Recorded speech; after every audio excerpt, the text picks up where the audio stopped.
ஐயா எனக்கு நிறைய பேருக்கு பார்த்தீங்கன்னாக்க வெயில் காலன்றதுனால பைல்ஸ் அதிகமாக இருக்குது. அல்சர் கம்ப்ளைண்ட்டும் இந்த டைமில் நிறைய சாப்பிடாம தண்ணி குடிக்காமல் இருக்கிறதுனால, நிறைய காரம் சாப்பிட்றதுனால அல்சர் கம்ப்ளைண்ட்டும் அதிகமாக இருக்குது, அல்சரும் அதிகமாக இருக்குது. ஒரு சிலருக்கு யூரின் போகும்போது ரத்தமாக போது யூடி இன்ஃபெக்ஷன் இருக்குதுன்னு சொல்கிறாங்க. இதுக்கு என்ன மாதிரியான மூலிகைகள் எடுத்தால் மக்களுக்கு பயனுள்ளதாக இருக்கும், எவ்வளோ நாள் எடுக்கணும்?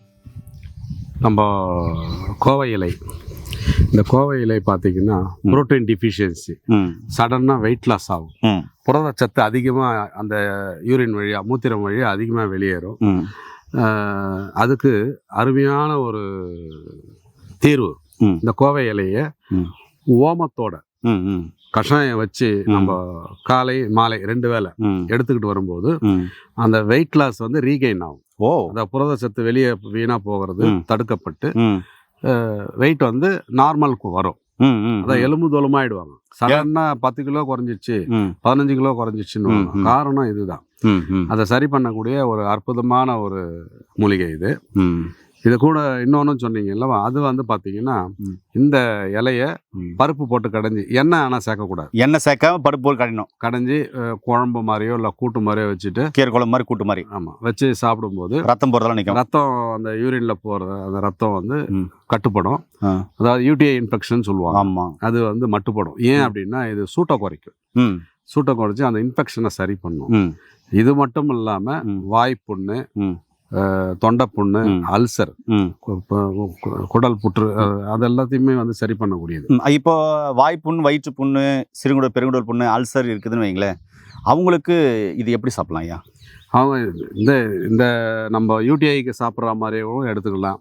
கஷாயம் வேண்டாம், கூட்டு பொரியல் குழம்பு சாம்பாரா வச்சு சாப்பிடலாம். இது மட்டும் இல்லாமல் பைல்ஸ் உள்ளவங்க எப்படி எடுத்துக்கலாம்? பைல்ஸ் உள்ளவங்க வந்து அதிகமாக கொஞ்சம் நெய் சேர்த்தோ இல்லை வெண்ணெய் சேர்த்தோ எடுத்துக்கலாம். இது கூட இதை வந்து காய வச்சு பொடியாக்கி, நெய் சாப்பாடு பொடி போடுறோம் பாருங்க, அது மாதிரி போட்டு நெய் நல்லா தளர விட்டு குழச்சி சாப்பிடலாம். அதாவது பிசைஞ்சு சாப்பிடலாம். சாப்பிட்டுட்டு வரும்போது அந்த அந்த பைல்ஸ் சொல்லக்கூடிய அந்த மூலம் அது வந்து நல்ல உஷ்ணம் குறைஞ்சி நல்ல ஒரு வித்தின் 1 வீக்கில் உங்களுக்கு நல்ல இம்ப்ரூவ்மெண்ட் தெரியும்.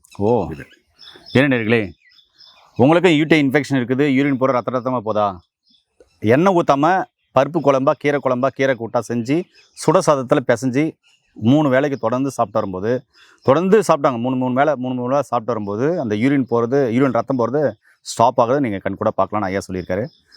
ப்ரோட்டீன் லீக்கேஜ், யூரினில் ப்ரோட்டீன் லீக்கேஜ் ஆகுது, உடம்பு எலும்பு தொழுமா ஆயிடுச்சுன்றவங்க ஓமம், இந்த இலையை எடுத்து ஓமம் போட்டு கஷாயம் பண்ணி காலை மாலை ஐயா சொன்ன மாதிரி குடிச்சிட்டு வந்தீங்க அப்படின்னா அந்த புரோட்டீன் யூரினில் போகிறது ஸ்டாப் ஆகும். அதே மாதிரி பைல்ஸ் உள்ளவங்களுக்கு சொல்லிக்கிறாரு, அல்சர் உள்ளவங்களுக்கு சொல்லிக்கிறாரு. அவங்களும் பார்த்தீங்கன்னாக்க எண்ணெய் ஊற்றாமல் நெய் போட்டு சமைச்சு சாப்பிட்லான்னு சொல்லியிருக்காரு. இந்த கோவக்கீரையில் இவ்வளோ மருத்துவ குணங்கள் இருக்குது. இது சக்கரை நோயாளிகளுக்கு மிக சிறப்பாக வேலை செய்யும். தாராளமாக சக்கரை நோயாளிகளும் இதை வந்து வாரத்துக்கு 2 முறை 3 முறை 4 முறை கூட நீங்கள் சாம்பாரில் செஞ்சு சாப்பிட்டு வரலாம். ஐயா சொல்லுங்க ஐயா. இந்த ப்ரோட்டீன் டிஃபிஷியன்சிக்கு இன்னொரு ஒரு குறிப்பை சொல்கிறேன். முள்ளங்கி அரிசி. முள்ளங்கி அரிசி, அது என்ன முள்ளங்கி அரிசி அப்படின்னா, முள்ளங்கி ஒரு 5 கிலோ வாங்கி சீவல் நல்லா இந்த வெயிலுக்கு நல்லா காய வைக்கணும். சீவல் பண்ணி சிப்ஸ் மாதிரி சீவல் பண்ணி வெள்ளை துணி போட்டு மாடியில் பரப்பி வச்சு காய வைக்கணும். சாயங்காலம் 4 மணிக்கெல்லாம் எடுத்துடணும். கொஞ்சம் பொழுது போட்டோன்னு விட்டுட்டிங்கன்னா திருப்பியும் ஈரத்தெல்லாம் வலிச்சுக்கும். நமக்கு தேவை இப்படி உடைச்சா பட்டன்னு உடையணும்.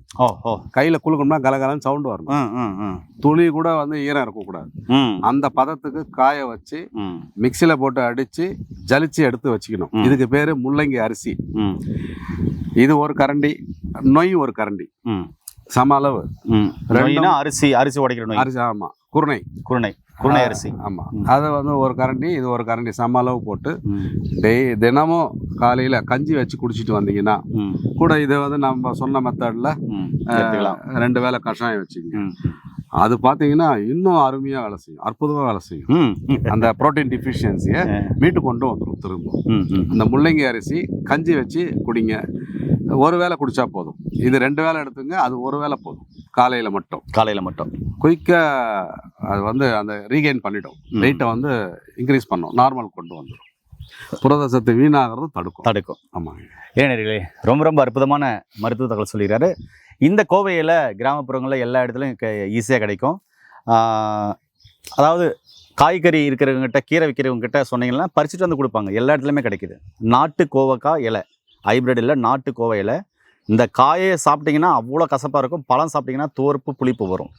சரிங்களா? இந்த கோவை இலையை தான் நீங்கள் பயன்படுத்தணும். இதில் இன்னொரு விஷயம் என்னென்னா, இதை தினந்தோறும் எடுக்கும்போது சர்க்கரையும் கட்டுப்படும். அதுதான் சொல்கிறேன். ஆமாம். அப்படிப்பட்ட அற்புதமான மூலிகை தான் இந்த மூலிகை. நல்லதை பகிர்ந்து ஆரோக்கியமான சமுதாயத்தை உருவாக்கும். நான் உங்கள் அன்பு சோனா ஹரிதாஸ். நன்றி, வணக்கம். வணக்கம் ஐயா. நன்றி.